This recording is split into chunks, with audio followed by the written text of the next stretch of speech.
Welcome to Around the House Northwest, presented by PGE and Oregon Kind of Energy. Hey guys, welcome back for another edition of Around the House Northwest here on Fox 12 Plus. I'm Eric G. You know, each week we like to show you a little bit of everything when it comes to your house and what's in it. It could be our Perform Like a Pro segment showing you how to start and finish the project the right way, or our Made in Northwest segment. You know, it's highlighting the many things that are crafted locally.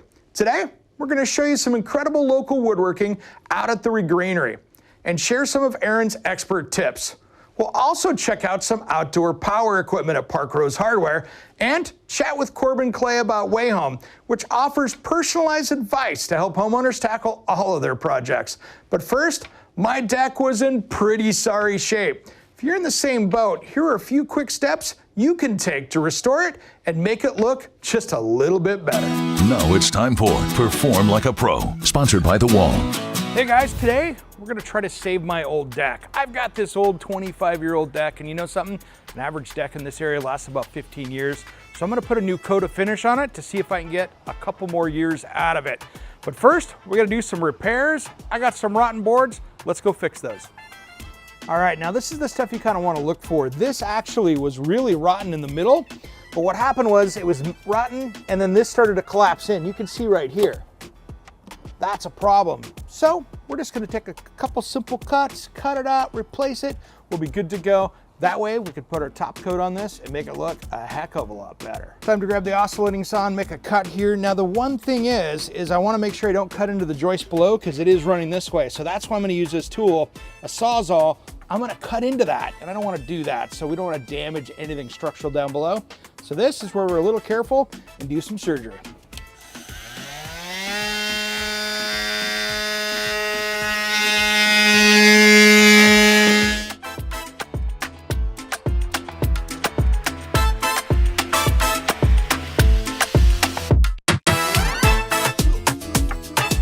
All right, when you're cutting into this, you should pay attention to how easy it cuts.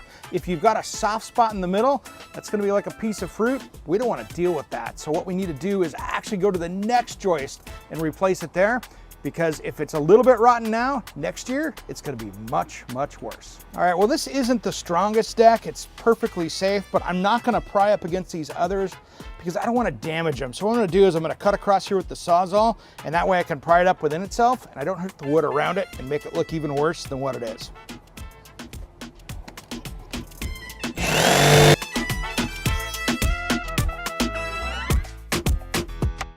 All right, guys, there's a couple different things we can do here. I can be prying with my pry bar, and by the way, this is one of my favorite little pry bars to work with. This thing, I can adjust and lock this head, so it doesn't matter what I'm trying to do. It gives me a lot of different options to work with, which I like. But I'm gonna try to take the easy button here so I don't damage the other wood as much. I'm gonna try cutting across, again, like I did right here, and then I can rock this back and forth and get it loose. That should give me some options, and I'll do less damage around it, so one more cut.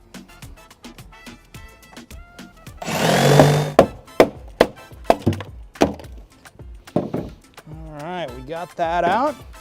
Now I got a little bit of cleanup, and then let's get this new board in so we get some paint on this thing. All right, now that we got that cleaned up, I'm gonna try sliding this new board I cut in. Now here's the thing, I could put this with this worn surface on top, and to be honest, I think it's gonna work out better. The last thing I wanna do is have a brand new fresh board in here. I could install it this way, but really it's not gonna gain me that much. I want it to blend in, so this weathered side is going up. It's gonna fit right in like that. Get this centered up in the middle where I want it, like that. I'm gonna use my foot to hold it and just sink some screws into this. You know, if I was really worried about this, I'd probably go to put nails down and stuff like that, but last leg of this deck.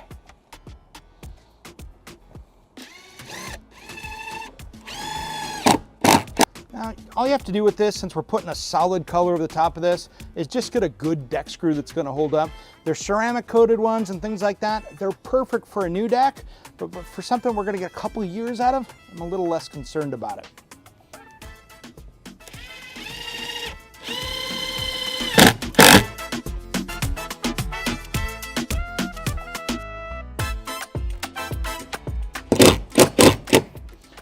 All right, one last little tip. Give yourself some room for expansion contraction.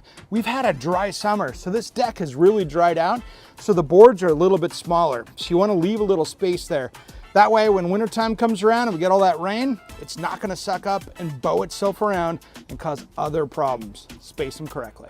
All right, now the other tip here is to make sure you set all your fasteners. Like these are nails, so they've moved around. So you see, I've got these all right here that have just kind of worked their way up in time. So now's the time to go through and set those.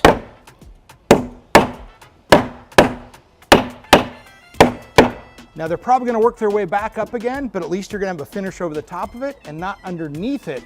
So that way they have a better chance of staying down. All right, now this is the important part of refinishing the deck. It's all about what you're gonna put on here and the prep that's needed. So I leaned out to Miller Paint, reached out to them, leaned on their expert to see what I could do with this finish. Brought some pictures down to them. It's a great tip. Take some pictures of it, take it to your local paint store, see what they can do to help you. The answer was a Solid Color by Storm here. It's water-based, easy to put on. I just have to roll it out. And 2 coats is best to get the coverage, maybe 3 on this because it's pretty beat up. So let's start mixing up some paint and adding it onto the deck. Let's see how it looks. All right, now no matter what, even though it has been shaken and all that stuff, I like to make sure that we got it all mixed up great and we don't have anything in the bottom of the can here. Now it's time to roll out some paint. Let's see how this looks. I think it's gonna look a lot better than what it does now.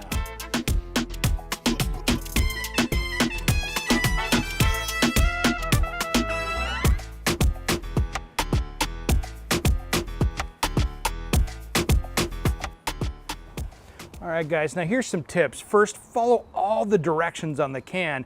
And second of all, know your weather. You can't have rain coming, or even worse, like this last week, if we have that kind of heat, you can't be painting out in that because it's just gonna bubble up. If you follow the directions, it's gonna be a beautiful look.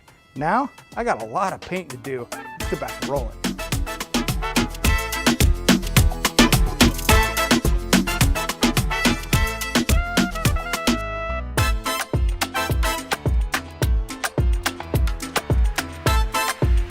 All right, guys, like with anything when you're standing or painting, make sure that prep is on par. But you know something? This is gonna look good for years to come, and it's a project that you can tackle any weekend of the year.